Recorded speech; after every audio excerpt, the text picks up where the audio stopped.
Welcome to wishful ಅಡುಗೆ ಮನೆ. ನೋಡಿ, ಇಲ್ಲಿ ಒಂದು ಬೌಲ್ ರವೆನ ತಗೊಂಡಿದ್ದೀನಿ. ಇವತ್ತು ಒಂದು ಸೂಪರ್ ಆಗಿರೋ ರೆಸಿಪಿನ ಮಾಡೋಣ. ತುಂಬಾ ಸುಲಭವಾಗಿ ಮಾಡ್ಕೊಬೋದು. ಮೀಡಿಯಂ ಫ್ಲೇಮಲ್ಲಿಟ್ಟು ಸ್ವಲ್ಪನೇ ನಾವು ಇದನ್ನು ಹುರ್ಕೊಳ್ಳೋಣ. ನಾವಿದೆಲ್ಲ ಜಾಸ್ತಿ ಉರಿಬೇಕು ಅಂತ ಏನಿಲ್ಲ. ಸ್ವಲ್ಪ ರವೆದು ಸ್ಮೆಲ್ ಹೋಗಿ ಸ್ವಲ್ಪ ಕೆಂಪಾದರೆ ಸಾಕು. ಜಾಸ್ತಿ ಕೆಂಪಾಗೋ ಅವಶ್ಯಕತೆನೂ ಇಲ್ಲ.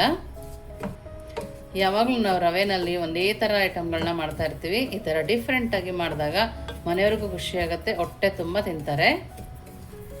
ನೋಡಿ, ಈ ಥರ ನೀಟಾಗಿ ನಾವು ಹುರ್ಕೊಬೇಕು. ನೋಡಿ, ನಮ್ಗೆ ಇಷ್ಟು ಹುರಿದ್ರೇ ಸಾಕಾಗುತ್ತೆ, ಜಾಸ್ತಿ ಹುರಿಯೋ ಅವಶ್ಯಕತೆ ಇಲ್ಲ. ಇವಾಗ ಸ್ಟವನ್ನು ಆಫ್ ಮಾಡಿ ಇದನ್ನು ಪಕ್ಕಕ್ಕೆ ಎತ್ತಿಟ್ಕೊಂಡು ನೆಕ್ಸ್ಟ್ ಏನು ಮಾಡೋದು ನೋಡೋಣ ಬನ್ನಿ. ನೋಡಿ, ಒಂದು ಮಿಕ್ಸಿ ಜಾರ್ನ ತೊಗೊಂಡು ನಾನಿಲ್ಲಿ 2 ಟೊಮೊಟೊನ ದಪ್ಪ ದಪ್ಪಾಗಿ ಕಟ್ ಮಾಡಿ ಹಾಕ್ಕೊಂಡಿದ್ದೀನಿ.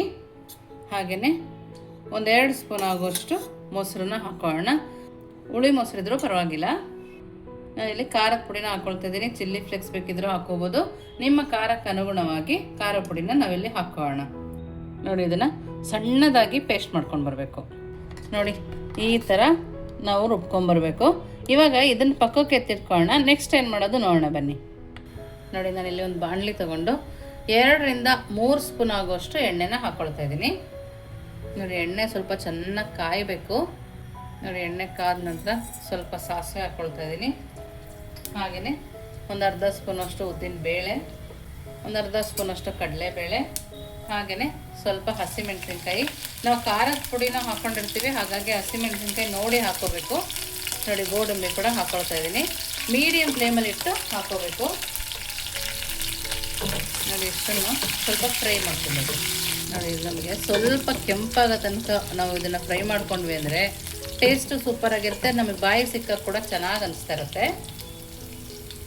ನಾನು ಇದಕ್ಕೆ ಸ್ವಲ್ಪ ಕರಿಬೇವು ಕೂಡ ಹಾಕ್ಕೊಳ್ತೀನಿ. ನೋಡಿ, ಈ ಥರ ಸ್ವಲ್ಪ ಕೆಂಪಾದ ನಂತರ ಇವಾಗ ಸಣ್ಣದಾಗಿ ಕಟ್ ಮಾಡಿರೋ ಈರುಳ್ಳಿನ ಹಾಕ್ಕೊಳ್ತಾ ಇದ್ದೀನಿ. ನಾನಿಲ್ಲಿ 2 ಈರುಳ್ಳಿನ ಸಣ್ಣದಾಗಿ ಕಟ್ ಮಾಡಿ ಇಟ್ಕೊಂಡಿದ್ದೆ, ಅದನ್ನು ಸೇರಿಸ್ಕೊಳ್ತಾ ಇದ್ದೀನಿ. ನೋಡಿ, ಈರುಳ್ಳಿ ಸ್ವಲ್ಪ ಹಸಿ ವಾಸನೆ ಹೋಗಿ ಸ್ವಲ್ಪ ಕೆಂಪಾದರೆ ಸಾಕು. ನೋಡಿ, ಮನೇಲಿರೋ ಇಂಗ್ರೀಡಿಯೆಂಟ್ಸ್ನೇ ಬಳಸಿ ಡೈಲಿ ಮಾಡೋದಕ್ಕಿಂತ ಸ್ವಲ್ಪ ಡಿಫ್ರೆಂಟಾಗಿ ಮಾಡಿದಾಗ ತುಂಬಾ ಟೇಸ್ಟಿಯಾಗಿ ಕೂಡ ಇರುತ್ತೆ, ಎಲ್ರಿಗೂ ಇಷ್ಟ ಕೂಡ ಆಗುತ್ತೆ. ನೋಡಿ, ಈರುಳ್ಳಿನ ಚೆನ್ನಾಗಿ ಫ್ರೈ ಮಾಡ್ಕೊಂಡು ಬರೋಣ. ನೋಡಿ, ಈರುಳ್ಳಿ ಚೆನ್ನಾಗಿ ಫ್ರೈ ಆಗಿದೆ. ಈ ಟೈಮಲ್ಲಿ ನಾವು ಮೊದಲೇ ರವೆನ ಹುರ್ಕೊಂಬಂದಿದ್ವಲ್ಲ, ಅದನ್ನು ಹಾಕೋಣ. ನೋಡಿ, ರವೆ ಹಾಕಿ ಮೀಡಿಯಂ ಫ್ಲೇಮಲ್ಲಿ ಇಟ್ಕೊಂಡು ಮತ್ತೊಂದು 2 ನಿಮಿಷ ಫ್ರೈ ಮಾಡಿಕೊಂಡ್ರೆ ಸಾಕು. ನಾವು ಮೊದಲೇ ರವೆ ಹುರಿದಿರೋದ್ರಿಂದ ಜಾಸ್ತಿ ಫ್ರೈ ಮಾಡೋ ಅವಶ್ಯಕತೆ ಇಲ್ಲ. ನೀವು ಮೊದಲು ರವೆ ಹುರ್ಕೊಳ್ಳಿಲ್ಲ ಅಂದರೂ ಈ ಟೈಮಲ್ಲಿ ಕೂಡ ಹಾಕ್ಕೊಂಡು ರವೆನ ನೀವು ಹುರ್ಕೋಬೋದು. ನೋಡಿ, ಮೀಡಿಯಂ ಫ್ಲೇಮಲ್ಲಿ ಇಟ್ಟು ಚೆನ್ನಾಗಿ ಫ್ರೈ ಮಾಡ್ಕೊಳ್ಳೋಣ. ನೋಡಿ, ಇವಾಗ ಎಷ್ಟು ಚೆನ್ನಾಗಿ ರವೆ ಕೂಡ ಫ್ರೈ ಆಗಿದೆ ಅಲ್ಲ. ಈ ಟೈಮಲ್ಲಿ ಲೋ ಫ್ಲೇಮಲ್ಲಿ ಇಟ್ಕೊಂಡು ನಾವು ಮಿಕ್ಸಿ ಮಾಡ್ಕೊಬಂದ್ವಲ್ಲ, ಅದನ್ನು ಸೇರಿಸ್ಕೋಬೇಕು. ಅದನ್ನು ಸೇರಿಸ್ಕೊಂಡು ನೀಟಾಗಿ ಕೈ ಆಡಿಸ್ಕೊಳ್ಳೋಣ. ನೋಡಿ, ಅದೇ ಮಿಕ್ಸಿ ಜಾರ್ಗೆ ಸ್ವಲ್ಪನೇ ಬಿಸಿನೀರು ಹಾಕಿ ಹಾಕ್ಕೊಳ್ತಾ ಇದ್ದೀನಿ ನಾನು. ತಣ್ಣೀರನ್ನು ಹಾಕಬಾರ್ದು. ನೋಡಿ, ಬಿಸಿನೀರನ್ನು ಹಾಕಿ ಕೈ ಆಡಿಸ್ಕೊಳ್ಳೋಣ. ನಾವು 1 ಬೌಲ್ ರವೆ ಹಾಕಿರೋದ್ರಿಂದ 1-2 ಬೌಲು ಬಿಸಿನೀರು ಹಿಡಿಯುತ್ತೆ. ಟೊಮೊಟೊ ಕೂಡ ಪೇಸ್ಟ್ ಆಗಿರೋದ್ರಿಂದ 1.5 ಬೌಲ್ ನೀರು ಹಾಕ್ಕೊಂಡ್ರೆ ಸಾಕಾಗುತ್ತೆ. ನೋಡಿ, ಈ ಟೈಮಲ್ಲಿ ರುಚಿಗೆ ತಕ್ಕಷ್ಟು ಉಪ್ಪನ್ನು ಹಾಕೋಣ. ನೋಡಿ, ಹಾಕಿ ಚೆನ್ನಾಗಿ ಕೈ ಆಡಿಸ್ಕೊಬೇಕು.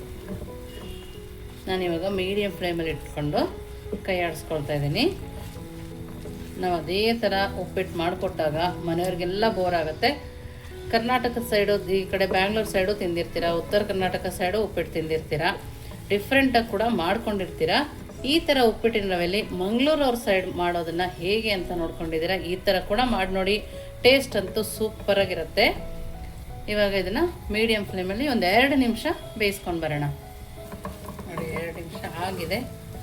ನೋಡಿ, ಇನ್ನೊಂದು ಸರಿ ಈ ಥರ ತಿರುಗಿಸಿ ಲಿಡ್ಡನ್ನು ಕ್ಲೋಸ್ ಮಾಡಿ ಮೀಡಿಯಂ ಫ್ಲೇಮಲ್ಲಿಟ್ಟು ಬೇಯಿಸ್ಕೊಳ್ಳೋಣ. ನೋಡಿ, 2 ನಿಮಿಷ ಆಗಿದೆ. ಲಿಡ್ಡನ್ನು ತೆಗೆದು ಸ್ವಲ್ಪ ಕೊತ್ತಂಬರಿ ಸೊಪ್ಪನ್ನು ಹಾಕೋಣ. ನೋಡಿ, ಸ್ಮೆಲ್ಲಂತೂ ಸೂಪರಾಗಿ ಬರ್ತದೆ. ಈ ಉಪ್ಪಿಟ್ಟು ಮಾಡಿದ್ರೆ ನೀವು ಪದೇ ಕೇಳಿ ಮಾಡಿಸ್ಕೊಳ್ತಾರೆ. ಮಾಡಿ ಹೇಗಿತ್ತು ಅಂತ ಕಮೆಂಟ್ ಮೂಲಕ ತಿಳಿಸೋದನ್ನು ಮರಿಬೇಡಿ. ನೋಡಿ, ಇವಾಗ ಸ್ಟವನ್ನು ಆಫ್ ಮಾಡಿ 1-2 ನಿಮಿಷ ಹಾಗೆ ಇಟ್ಕೊಂಡು ಯಾವ ಥರ ತಿನ್ನೋದು ನೋಡೋಣ ಬನ್ನಿ. ನೋಡಿ, ಇದಕ್ಕೆ ಕೆಲವರಿಗೆ ಚಟ್ನಿ ಇಷ್ಟ ಆಗುತ್ತೆ, ಆ ಚಟ್ನಿ ಜೊತೆ ಕೂಡ ನಾವು ಇದನ್ನು ತಿನ್ಬೋದು. ಇಲ್ಲ ನಿಮಗೆ ಚಟ್ನಿ ಬೇಡ ಹಾಗೆ ನಾವು ತಿಂತೀವಿ ಅಂದರೆ ಹಾಗೆ ಕೂಡ ಟ್ರೈ ಮಾಡ್ಬೋದು. ನೋಡಿ ಎಷ್ಟು ಸಾಫ್ಟಾಗಿದೆ, ನೋಡ್ತಾ ಇದ್ದೀರಲ್ಲ ನೋಡಿ. ಸೂಪರ್ ಅಂದರೆ ಸೂಪರ್ ಆಗಿದೆ, ಬಾಯಲ್ಲಿಟ್ಟರೆ ಮೆಲ್ಟ್ ಆಗ್ತದೆ, ಅಷ್ಟು ಚೆನ್ನಾಗಿದೆ. ಖಂಡಿತವಾಗ್ಲೂ ನೀವು ಈ ರೆಸಿಪಿನ ಟ್ರೈ ಮಾಡಿ. ಹೇಗೆ ಬಂತು ಅಂತ ವಿಶ್ಫುಲ್ ಅಡುಗೆ ಮನೆಗೆ ಕಮೆಂಟ್ ಮೂಲಕ ತಿಳಿಸೋದನ್ನು ಮರಿಬೇಡಿ. ನೀವಿನ್ನೂ ನಮ್ಮ ಚಾನಲ್ ಲೈಕ್ ಮಾಡಿ, ಶೇರ್ ಮಾಡಿ, ಸಬ್ಸ್ಕ್ರೈಬ್ ಮಾಡಿ. ವಿಶ್ಫುಲ್ ಅಡುಗೆ ಮನೆಗೆ ಥ್ಯಾಂಕ್ ಯು.